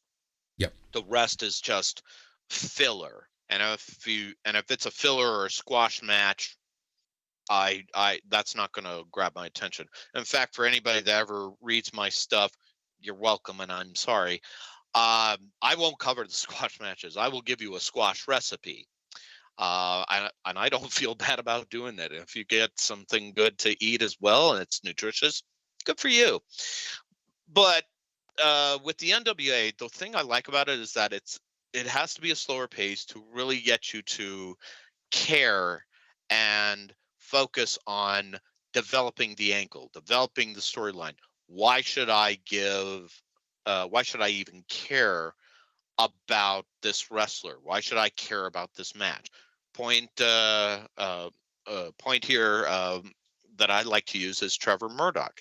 Trevor Murdoch was a WWE Tag Team Champion, but beyond that, never rose above his station because in those times, WWE just said, well, we don't have anything for you, so thank you and good luck in your future endeavors. But now, Trevor Murdoch has, over time, built himself up to be a contender and is now the holder of the NWA Heavyweight Championship, the 10 pounds of gold. So they find a new life and they focus on just the basics of pro wrestling, something you would have found from yesteryear. And it's no accident that the studio style of the NWA is very similar to what they used to do back in like the 70s and 80s of the National Wrestling Alliance. And if you think I'm lying, if WWE's archives haven't been sold off to the Peacock Network, or as I say on my podcast, TV Tam Podcast, you flock to the cock. You're welcome. I would say those archives will show that it was exactly that type of a studio audience setting.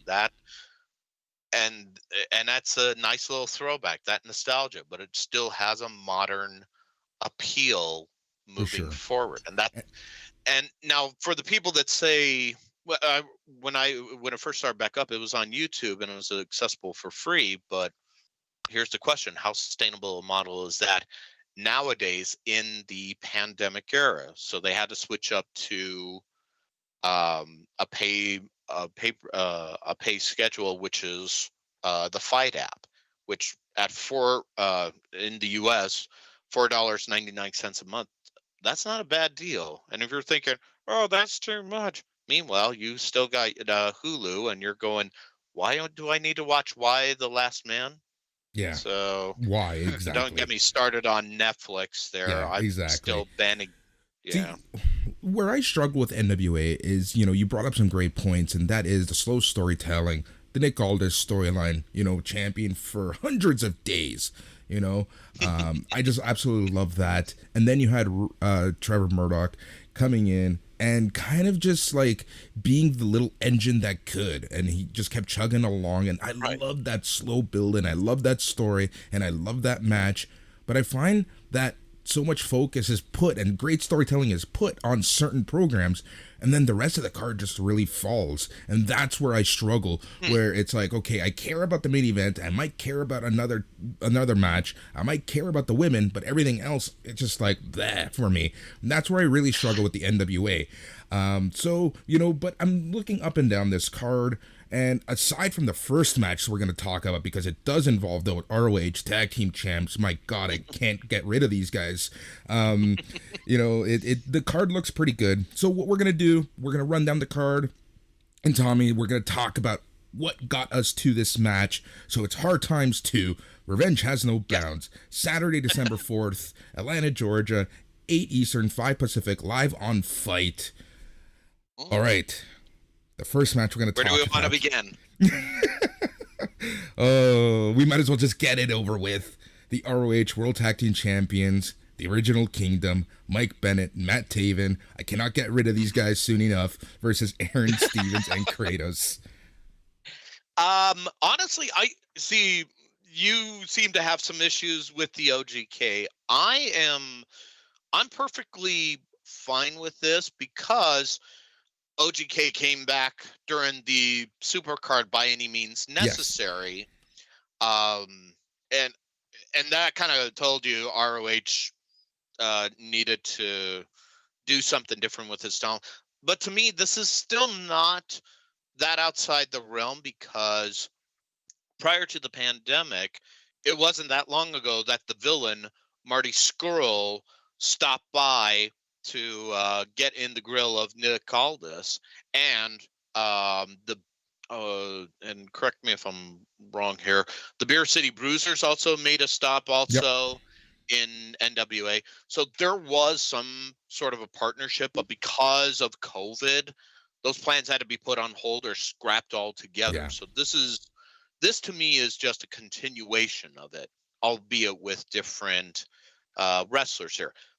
Bennett has challenged Aldis for the 10 pounds of gold during the UWM Primetime Live. So this actually fits for me if you followed that.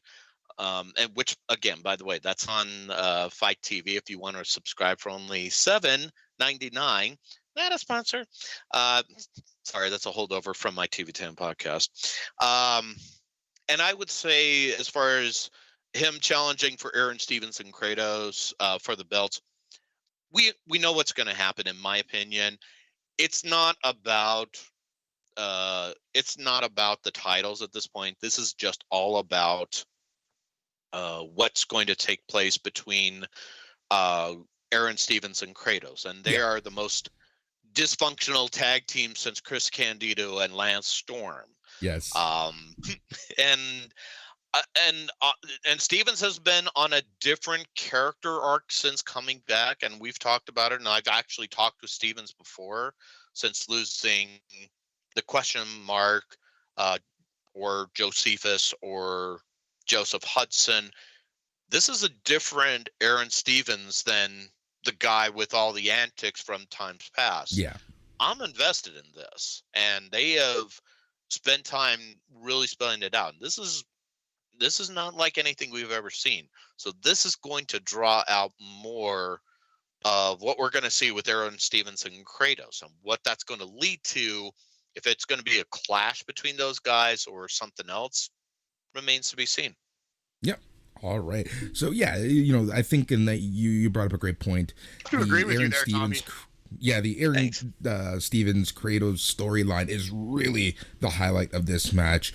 And the OGK, and I give them hell. I'm not a fan of them individually, but their story since coming back together has been fantastic.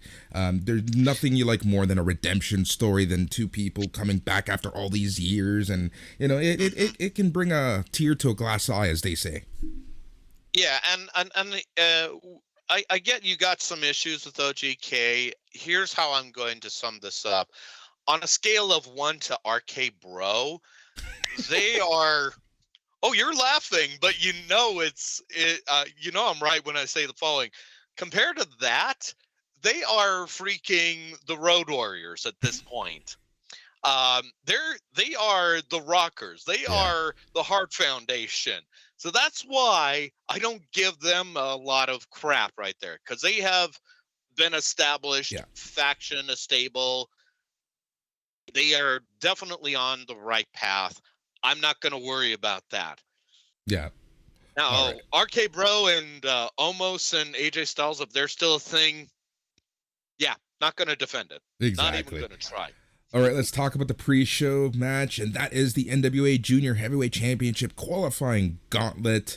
We have Jeremiah Plunkett, Victor Benjamin, PJ Hawks, Aria Davari, Darius Lockhart, Homicide, C.W. Anderson. That's a name I haven't heard since ECW. Well, just Yes. after ECW. Anyways, Sal Renaro, Kerry Morton, Jamie Stanley, and Alex Taylor. I and Billy Corgan, or excuse me, William Patrick Corgan, um, announced the revival of the junior heavyweight title, and this is basically a title that was more, and I talked about before in my little preview at slamwrestling.net. Cheap plug. Love it. That this is basically akin to a cruiserweight title, and all these guys are either established within the NWA, the current NWA hierarchy. That's Plunkett, that's Hawks Airy. Um, and then you got some guys from yesteryear like Homicide and C.W. Anderson, uh, which Homicide is a lighter guy, and C.W. Anderson these days, from what I've seen, he's a lot lighter. Um, and there's some new faces that looks like they could be very interesting. Victor Benjamin being one, who is the real life husband of Lady Frost. Yep. Kerry Morton is another name that sticks out because he is the son of Ricky Morton. So those would be names I would keep in mind. But and I talked about it the other day. As far as underdog odds go, I'm gonna give it to your pal Sal Renaro. Yeah. Because he loves slam wrestling. Hi Sal. Uh, and and hopefully our esteemed guru, head chief muckamuck, Greg Oliver, will have a chance to talk to Greg face to face finally. Yep. He got to interview with us earlier in the year, so this will be.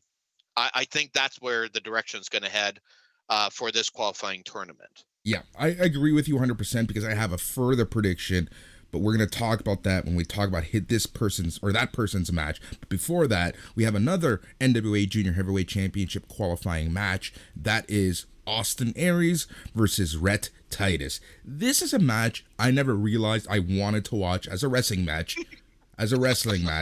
until I saw this on the card. I honestly, and this is where the ROH fans are gonna come flock to as far as the NWA, and this is part of the reason why I think the junior heavyweight needs to start off with a bang.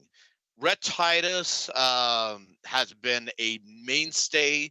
I mean, he's been one of the foundation, if not the foundation, for ROH for a number of years. And at one point, he was part of, excuse me, he was part of a stable with Austin Aries Yep. and Kenny King. The thing that really intrigues me is that not only is this a dream match in a different company, but kind of like what we talked about with Davey Richards, Austin Aries has not been seen since he left Impact Wrestling 3 years ago. And last I heard, and I was reading this, apparently he is focused on like some company to help with stem cells. Yeah. Good on him. Exactly.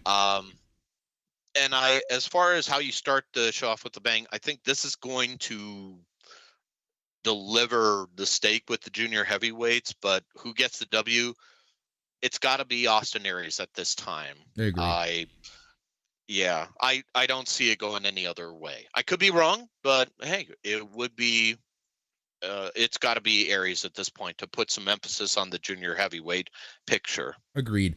The next match is a match that I'm super interested in because it's someone who I haven't seen in years, and that is a returning Doug Williams versus my boy Colby Carino. Yes. Doug Williams, for those of you who are Impact Wrestling fans of yesteryear, he was the leader of the British invasion alongside Ron Terry and a very young Brutus Magnus. Who is that, you ask? Well, you would probably know him better as the National Treasure, Nick Aldis. Doug Williams has been a mainstay, but again, he's been away for a number of years, and recently he, I want to say in like the last year or so, he has been coming back to wrestling again, and I have to assume he reached out to his man Aldis and said, "Yeah, I'd like to have another go at this, mate." Yep. So with him pairing off against Colby Carino, whose star is rising, and I've used this phrase before. This is going to be a nice matchup of British strong style versus the power of douche nozzlery. I'll let you decide which one is which at this point. Love it. So here's my prediction for the Junior Heavyweight Championship. It's going to be Colby Carino or Sal Rinauro. They have a long-standing history right now. There's some story. There's some tension. There's some great storytelling there. It's going to come down to those two, isn't it? I would not be surprised if, let's add Aries to the mix here. So if you get all three of those cats in there, then you got something special right there. And it wouldn't surprise me if Carino got the W because, again, douche nozzlery. Why? Because he's a Carino. And exactly. If you think I'm wrong, look at history, kids. But yeah, Williams, I think, is going to give him a fight to remember. Carino, his star is going to be on the rise, and it's just going to continue to rise going forward. Yep. So the next match we're going to be talking about is for the NWA World Women's Tag Team Championship. It's a three-way. We have the Hex, Allison Kay, and Marty Bell, who have just been tearing it up on every indie scene, or just the general indie scene. Everywhere they are, they're just tearing it up. They're facing against Lady Frost and Natalia Markova and Kylie Ray and Tuti Lin. Yeah. This one is a bit of, this one is probably kind of one of the more weaker cards, not so much in the Hex, but that there's other women's tag teams that can challenge the Hex at this point. The thing that really has my curiosity is the fact that Kylie Ray is back after stepping away to focus on her own mental health. Good for her, good on her. Is this going to be long lasting at this point? Whatever she's going through, that's a whole other discussion, but I don't see them getting the belts at this point. Which leads me to Lady Frost and Natalia Markova. Markova I don't know too much about, to be honest, but Lady Frost, established in not just Impact but also the NWA, might be the sleeper hit here, but this could be a case of the Hex runs through them as well. But I did use the science of eeny, meeny, miny, mo, because I thought this was a pick'em, and apparently I landed on Lady Frost and Natalia Markova getting the belts, if only for the fact that the Hex can be chasing after them and thus establishing a bigger program for the women's tag team. Yeah. I think this might be the way to do it, even though it's still early for them to lose the belts. Yeah, this might be agreed. the case. It needs to be done. Sometimes the chase is a lot more interesting to watch than the actual title run itself. So yeah, and I truly think that Alison Kay and Marty Bell, they're just hitting it on all cylinders right now. Seeing them chase while making appearances for other people as the Hags on their own is just, it's just going to be great to watch. So I agree with you there. All right, we're going to switch to the NWA World Tag Team Championship. We have La Rebellion, Bestia 66, and Mecha Wolf versus The End, which is Pero and Odinson.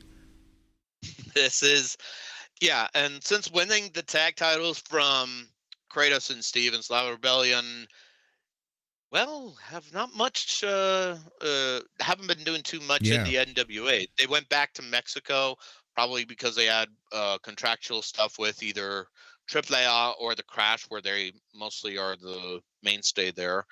But their goal was they kind of talked it off, or at least Mecha Wolf talked it off, saying, "Look, give us some challengers, and hey, maybe we'll come back." And tag tourney was set up, and again, love a good tourney, where The End, Pero and Odinson have just run roughshod through everybody. They are the modern day equivalent of the Road Warriors at this point. They've got the team solidified. They've done well in Japan. I want to say Pro Wrestling Noah. So they are viable contenders for La Rebellion. But again, the tag title reign of La Rebellion is too soon at this point. Yeah. The End's going to give it to them, but I think the power of Lucha Libre, which is above all, will reign supreme with Mecha Wolf and Bestia 66. Yep, agreed 100%. All right, then we have the NWA National Heavyweight Championship match. Chris Adonis, your champion, versus Judas with Sinister Minister. Anytime you can get Sinister Minister in there is just a treat. And I believe that this match is going to be fun because Chris Adonis has been doing fairly well in NWA. Mm-hmm. And I want to, and actually, we do need to correct a couple of things since, as he mentioned, he is a man of the cloth, the Sinister Minister. So whether he's Father James Mitchell, whether he's the Sinister Minister, I would say if you want somebody to officiate a wedding, reach out to Sinister Minister. That would raise some eyebrows with your families. All kidding aside, though, yeah, this is the one match I'm not as invested in because this is just a straight heel versus heel matchup. Yeah. Now, unless one of those guys is a tweener, okay, maybe I'll buy it, but nah, I just can't. And again, this was using researched science with the Canadian dollar coin-o decision making trademark. And basically I said it was heads, so Adonis is going to retain. They need to do something else with the national program. Maybe one of those guys from the junior heavyweights could insert themselves into the national program. We'll just have to wait and see. Or have James Storms come back for something other than Bush beer. Yeah, exactly. Exactly. A match that I'm not too invested in, and that's for the TV title. That's Tyrus with Austin Idol versus Sion with the Pope with the Pope as serving as special guest referee. See, this is where I differ. I'm highly invested in the television championship because it's kind of similar to ROH's pure rules. You have certain rules and reasons for why the belt was done. And here's the reasons why this has the sizzle in the steak. Originally, the title was held recently by the Pope. And now the thing about the television title, folks, is that you have to successfully defend the title 7 times. And on the 7th time, you got a shot at the 10 pounds of gold, the National Heavyweight Championship.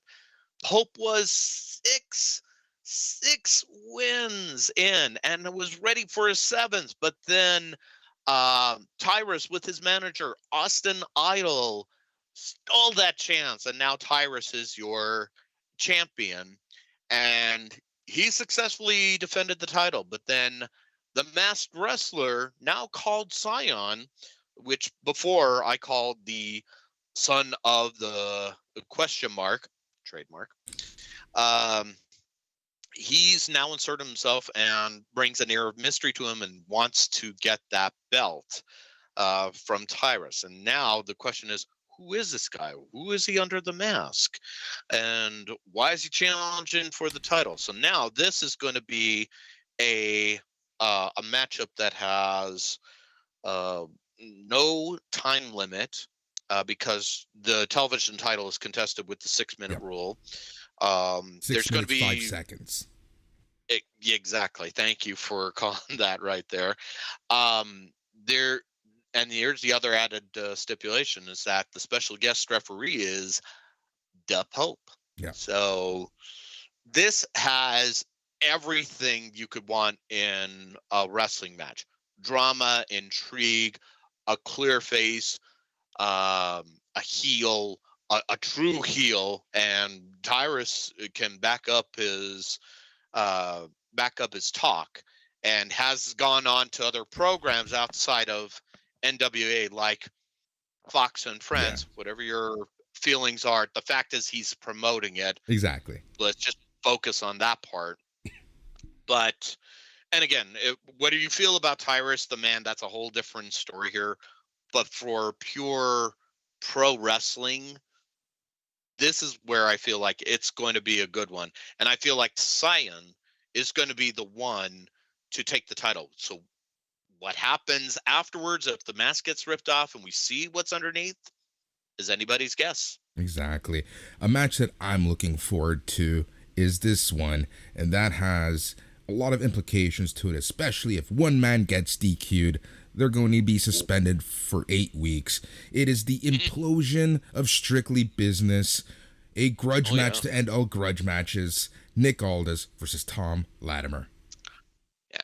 And this is one of those matches you can really sink your teeth into. And ever since Nick Aldis lost the 10 pounds of gold, Strictly Business had been slowly deteriorating.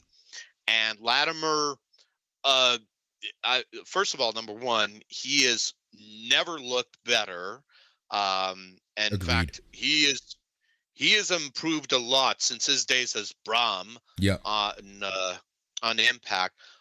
Here's the other side of it too, and this is no secret, and he's even talked about it a bit. He's sober now, like 730 plus days sober, and this is now starting to show in his work. And he can still be an absolute, what's the technical term? Dick about it, without losing the power and the strength that he has showcased. And with Camille at his side, he actually looks like he could be a strong contender. And the fact that, and this is the part that I'm going to be curious about, and I've said it before, expect violence, lots of it. Yeah.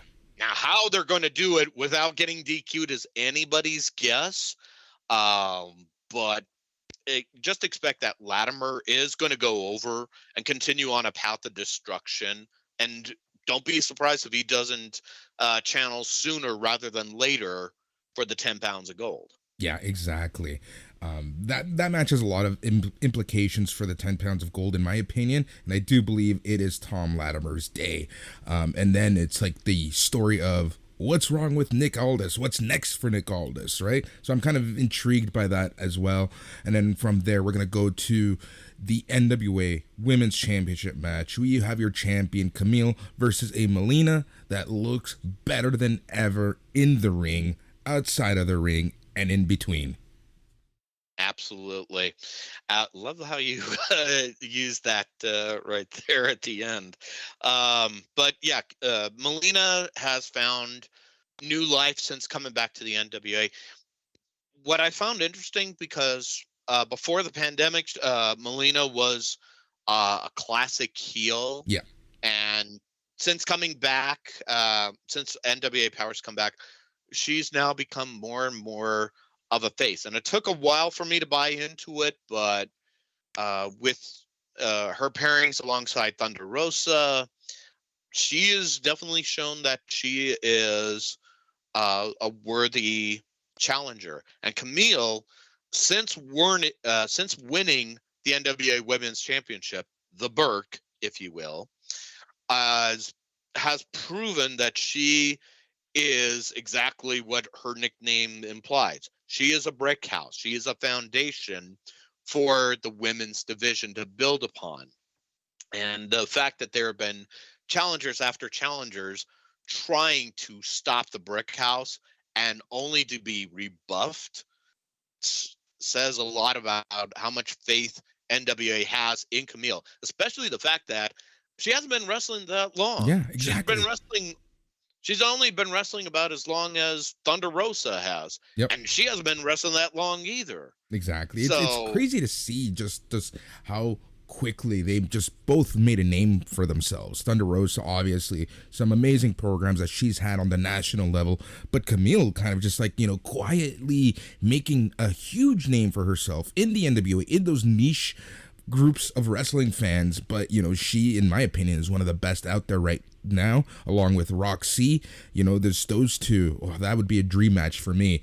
It's you throw in some Deonna Purrazzo and that's it. Well, even though Roxy is headed to MLW, spoiler alert, yep. Don't be surprised if she doesn't come over to the NWA.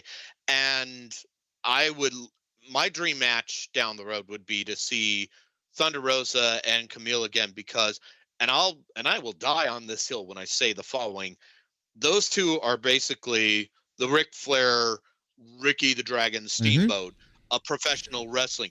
Bob Kapoor disagreed with me, but I'm like, nope, gonna stay on that hill for a while here. But until then, Melina is proving that she could be a big challenge to Camille, but she's going to come up short again, and there's no way that the brick house is losing the belt at this time. Yeah, exactly. So my prediction is, before you get that Thunder Rosa Camille match, we're going to get Holodead and Camille. Wow.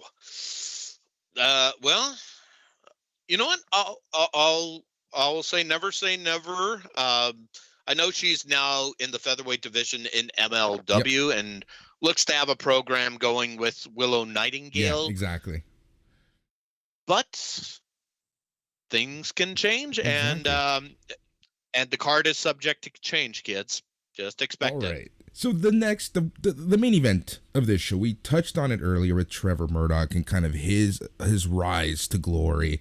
And I've made fun of this match. I call this match the Raw 2010 mid-card main event match. And that's Trevor Murdoch, your NWA champion, versus Mike Knox. Tommy, explain why this match is main eventing the NWA pay-per-view. Okay. Well, for those of you that didn't read my little spoiler on the road to Hard Times 2, but you can catch up on it at slamwrestling.net. Cheap plug.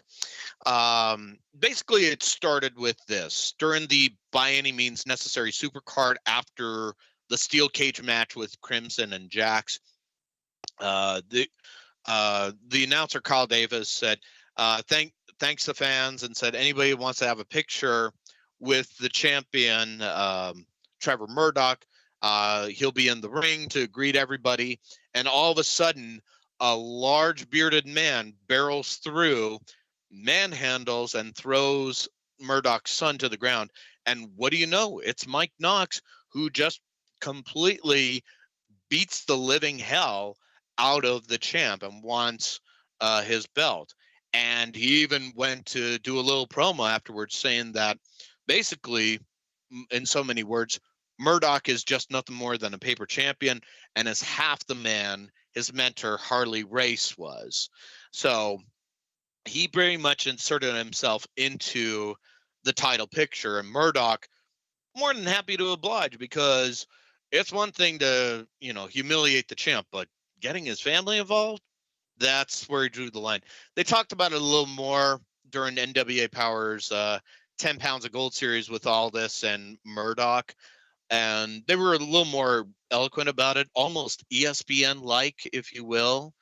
Um, but Murdoch is definitely wanting this fight.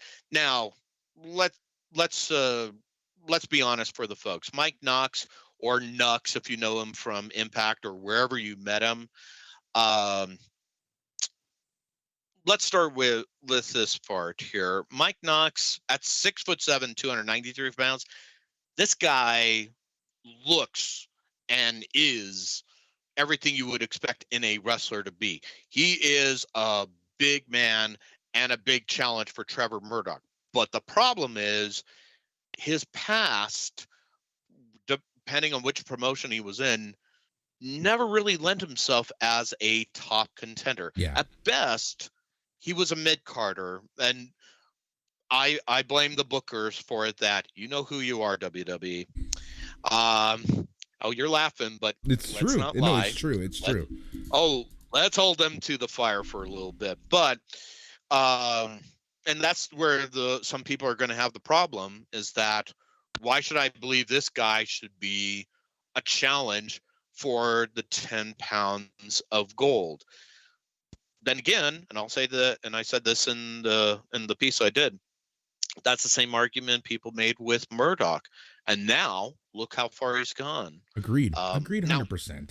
And that's the thing that, we, and the reason why I make those jokes is just because, people tend to hold their WWE personas, their TNA personas, as, kind of what their wrestling legacy is going to be moving forward. People have been able to reinvent themselves. Look at Nick Aldis. Yes. Look at Trevor Murdoch. Like, these people have just made a huge name for themselves here in NWA. No different than someone like a Mike Knox, who has so much to prove, to disprove what I'm saying, to say that this isn't a 2010 Raw mid-card match, right? Like, these two men have so much to prove, and I think that Mike Knox, like, he's a huge bulky guy. Like, I think in your article you said he's 6'7", almost 300 pounds. How is he not a heavyweight champion somewhere? 3 words: Vincent Kennedy McMahon. Yeah. And again, some people think that I'm being unfair. Well, I think he can be booked correctly if you got the right people behind him.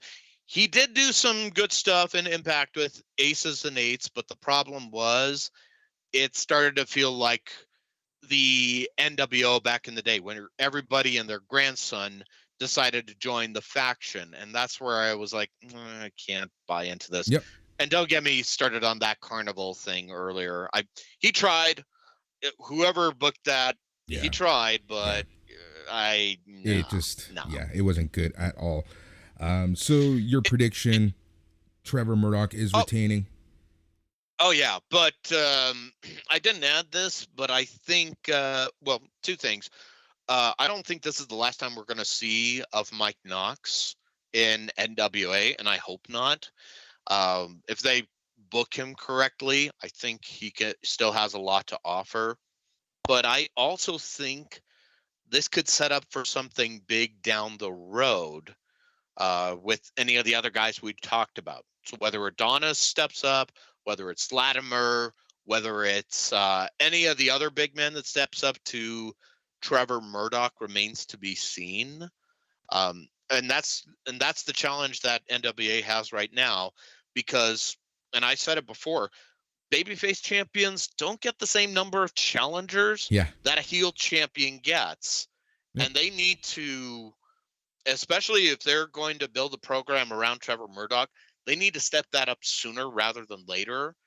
And if Hard Times 2 is any indication, they might be building towards that down the road. Exactly. NWA Hard Times 2 Revenge Has No Bounds, Saturday, December 4th, live on Fight. Check it out. Tommy will be covering this for slamwrestling.net.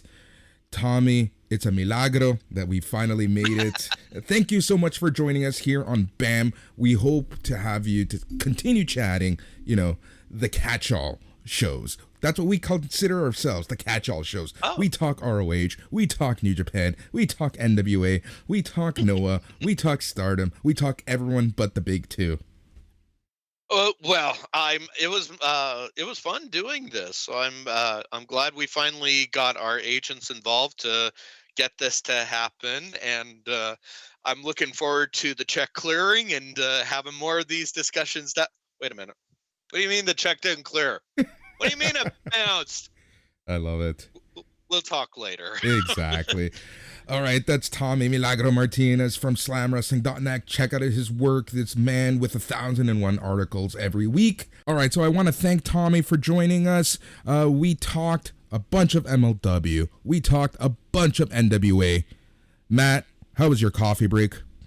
I actually got a little phone call in there. It was a shoot phone call, but you know what? It was very nice. I got a clean bill of health for my grandpa. He's going through some cancer, but I think it's been eradicated for his system. So thumbs up. Love you, Gramps. And yeah, sorry I had to skip out on that. I did actually want to push back on him hating on RK Bro, Boris. I almost fucking broke my computer. That's a different story for a different time, though, buddy. Yeah, man. You know I love me some Randy Orton. I'm the original Randy Orton fan. Oh, no, your shoulder. Sorry, homie. Didn't mean to pop you too hard. But, yeah, I'm glad you guys had a good chat. How are you feeling about this Hard to Kill show? Are you excited for it on Saturday? Honestly, before I talked to Tommy, it was going to be a hard to watch. But this honestly, like the stories leading up into this show are actually pretty good. It's a lot better when you lay it out the way that we did, as opposed to kind of just like, just seeing the card. NWA, their pay-per-views always have surprises, but like I mentioned, the issue that I have with NWA is that they focus so much on certain stories and the rest seems kind of like just put together, and the in-ring sometimes leaves a lot to be desired. Yeah, I could not agree with that more. They do have some boys. Austin Aries is on the card. He's always good. They have Colby Corino. He's our favorite indie wrestler around here at BAM. Love us some Colby Corino. He's a man who needs a push, needs a big stage. But yeah, man, by and large, I am not excited for it. It's Hard Times 2. It's not Hard to Kill. We keep making that mistake. I know. Hard Times 2. Well, it Times harder. I'm not even going to say anything. Yes, it's Hard Times 2. It's still going to be hard to watch for some. But yeah, it's I think the NWA needs to try to really capitalize on having eyeballs similar to MLW. And again, Matt, go out, watch that Opera Cup finals. Yes. I hate admitting that TJP has a good match, but now that's two in the past 6 months that are very high on my list of matches of the year. I try to update the match of the year list every couple weeks or so. I don't want to be too anal about it, but at the same time, I do want to keep it updated just because it's so much easier to do it after like a week or two of watching matches than it is to try to get it all in December, right? So I've been updating it slowly every year, and that Josh Alexander versus TJP match, it hasn't moved much, man. It's been solidly right at the top of my list. That match was incredible.